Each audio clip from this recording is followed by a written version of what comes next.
it is the end of September and I think about time to start harvesting the majority of my winter squash.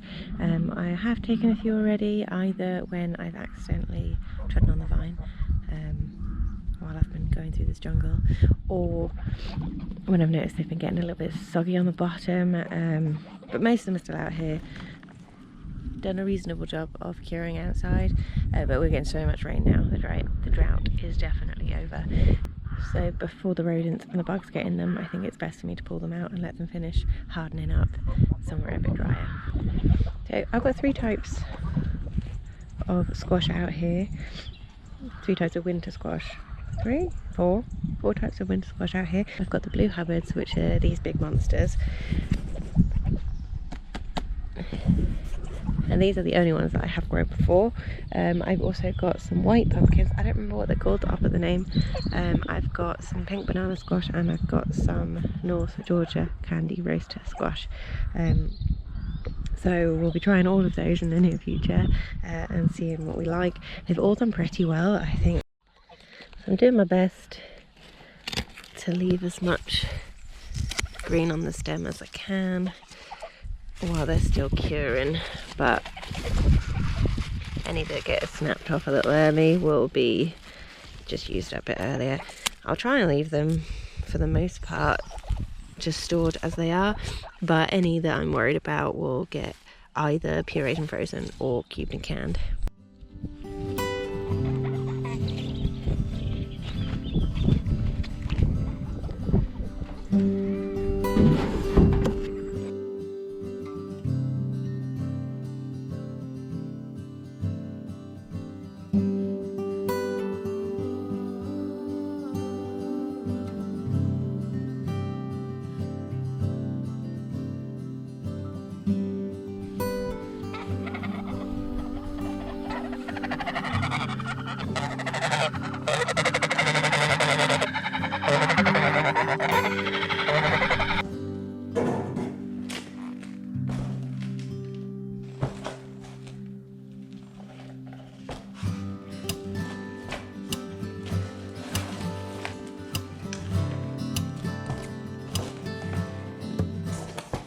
However many varieties I said I was growing, I lied.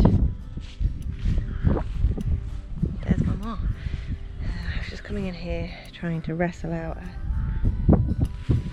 squash from this netting here, and I came across this.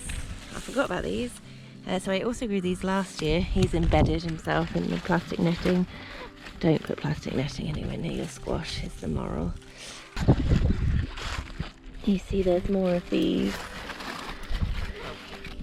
and they're all over the place. These are delicata honeyboat squash. I did grow these last year. They have a thin skin, so you can actually eat the skin of these. You don't have to roast them and peel them. You guys are not being helpful. This is not what I had in mind. This is not what I had in mind. You appear to be in my squash jungle. Okay. I've got to control my geese first. Come on in, over this way. Come on, geese, geese.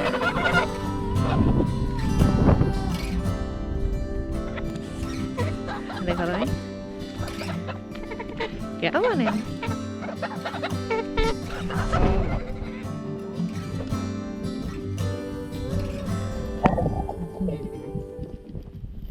Sorry, I got distracted by geese. I'm eternally distracted by geese. Oh yeah, squash. The delicata honeyboat were really good last year, and they're a much more manageable size when you're just talking about one meal for 2 people. I can just grab one, cube it up, roast it, or whatever we're going to do with it, and that's just 1 meal's worth. Whereas, you know, these massive ones do take a bit of prep work, so it is nice to have both. They also kept really well. I didn't have a stupid number of them, so I probably got through to sort of January time with them in the cupboard, and they were fine. So I am glad I grew them again. I just completely forgotten I'd done that. Look at these. These little holes look very much like rodent teeth marks to me. So I can't risk leaving these out here anymore. So any like this that have little chomps out of them, I'll have to process soon. They won't store with that. Also, this one's quite funny. This blue one had grown into that fencing, and he's got a nice little pattern.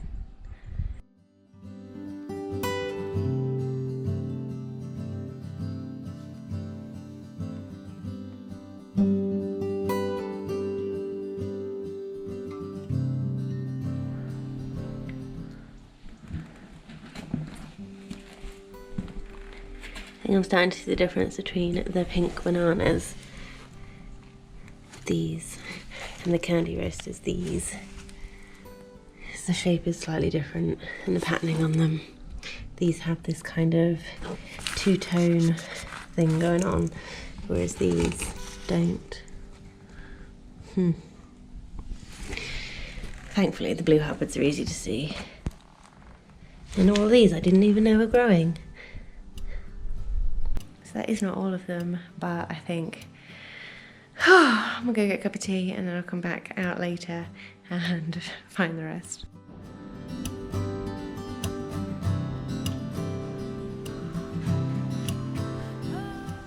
So I think this is it. I think I found them all. I've still got the first few that I harvested already up in the porch, plus these ones. I think that's everything. Now what I'm going to do, is get the brush cutter, I think, and I'm just going to mulch all of the squash plant, all the leaves and the stems that are left out there, mulch that into the ground. And then that can just sit in the bed and compost over the winter, and just be a bit of ground cover on those beds.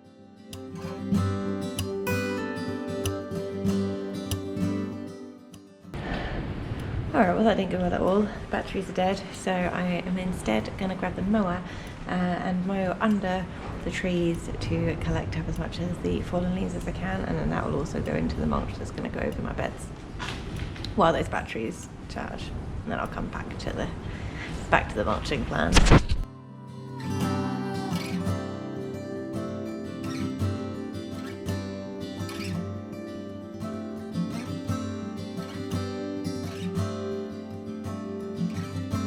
We don't have loads of mature deciduous trees here on the property, so I want to make sure that I make the most of any leaves that do fall. I've just used the mower here, so I've got this sort of combo of leaf mould and grass clippings I'm just laying out over these beds that I've just exposed by taking that black plastic back, in the hopes that I can stop weed seeds from just sprouting immediately.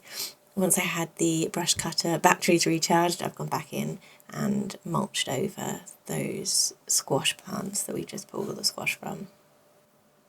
There was so many nasturtium seeds in this patch. I didn't mind them when it was the squash growing there. They just provided a little bit of extra cover from everything else that might seed in between.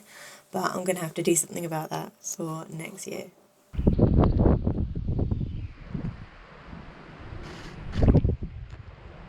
This one.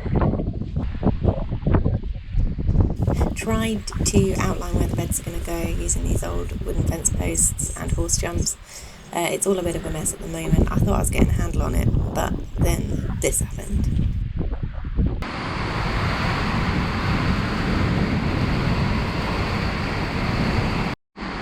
What do you think, mate? You don't want to go out there? No.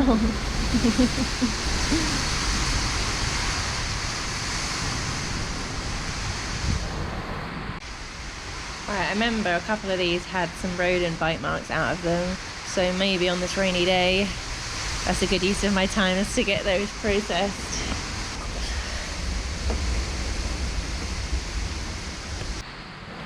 You make a run for it.